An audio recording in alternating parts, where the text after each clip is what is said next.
Fears for the remaining Israeli hostages' survival mounts following the release of videos by Hamas and Islamic Jihad over the weekend. Protesters gathered in Tel Aviv, demanding the Israeli government end the Gaza war and ensure the return of all the hostages.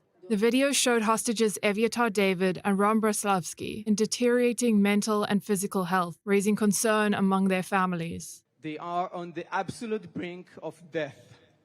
In their current unimaginable condition, they may have only days left to live. Hamas is using Evyatar in one of the most horrific and calculated campaigns of cruelty imaginable. My child is dying. I've seen it with my own eyes. And the Prime Minister saw it too. And he knows his situation and the situation of the rest of the hostages. And yet, he chooses again and again not to save him. Evyatar David's family said it showed he was being deliberately starved. The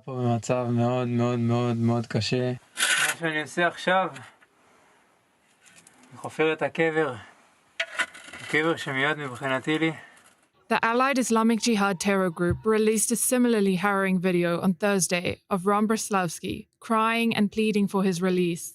The new video of David was approved for publication as U.S. Special Envoy Steve Witkoff met with the hostages' families, telling them that Washington supports a comprehensive Gaza ceasefire hostage agreement and would no longer seek, quote, piecemeal deals.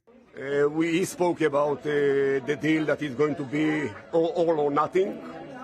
We told him that nothing is not open for us. We said to him that it must be all of them immediately.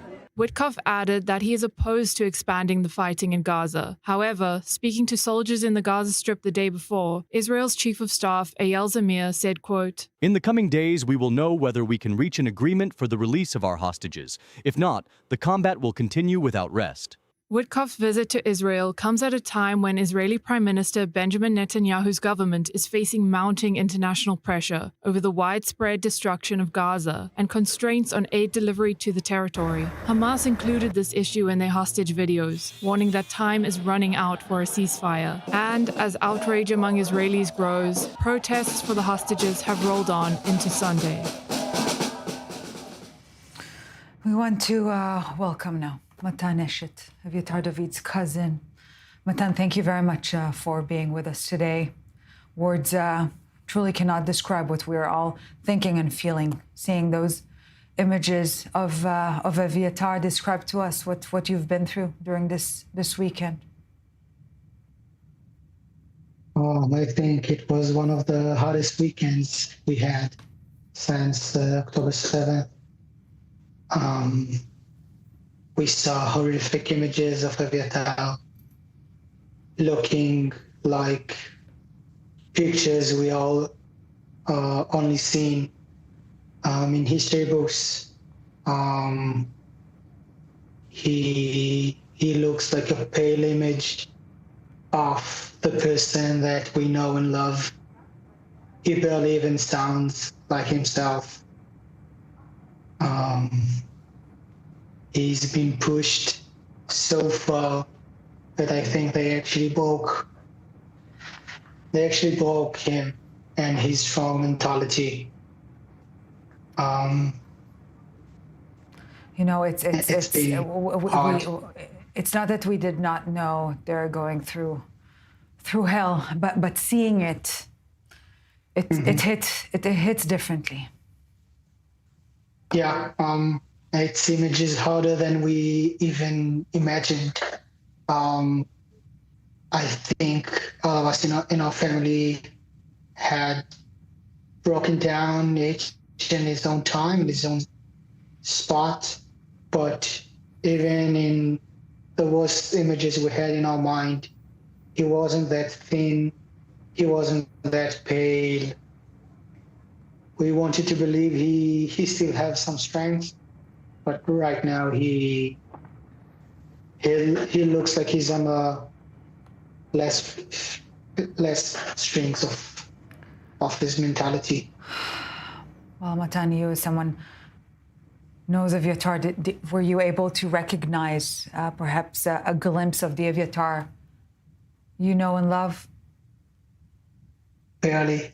There was I think, half a second that he sounded a tiny bit like the Evyatar that we know, but for 4 minutes, I only saw a shadow of who he is.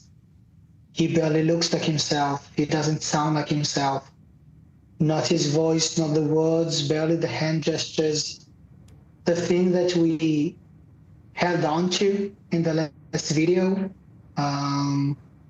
of from 150 days ago is barely there. He looks like just a walking skeleton. Matan, we're listening to you, and we've just heard Evyatar's siblings, brave siblings, last night addressing the messes. Witkoff, the special envoy, was there in Hostage Square. Hopes high when it comes to reach about a deal or a breakthrough. We try to hope that a deal will come. We moved from hoping to a deal to demanding that he will get a medical attention, that they will get some food. Evyatar and Guy are being held in hell. I think the moment that stuck with us the most is the moment you see the terrorists giving him the canned food, and the difference between the terrorist huge normal hand compared to Evyatar's slim hand even drove us even more angry. Matan, we here in Israel, we share this pain, this sentiment, but a message from you to the international community, watching, to people all over the world, seeing this image, listening to you now. What do you want to tell them?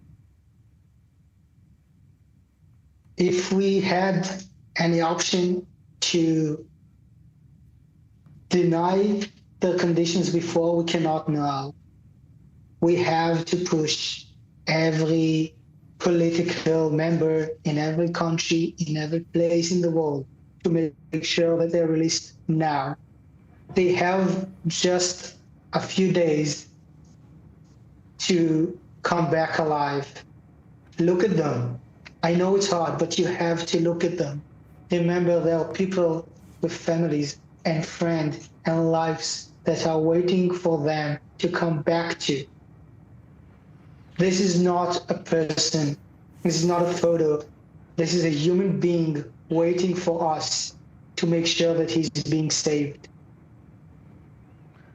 Matan Eshet, Evyatar's cousin, thank you very much for being with us here today.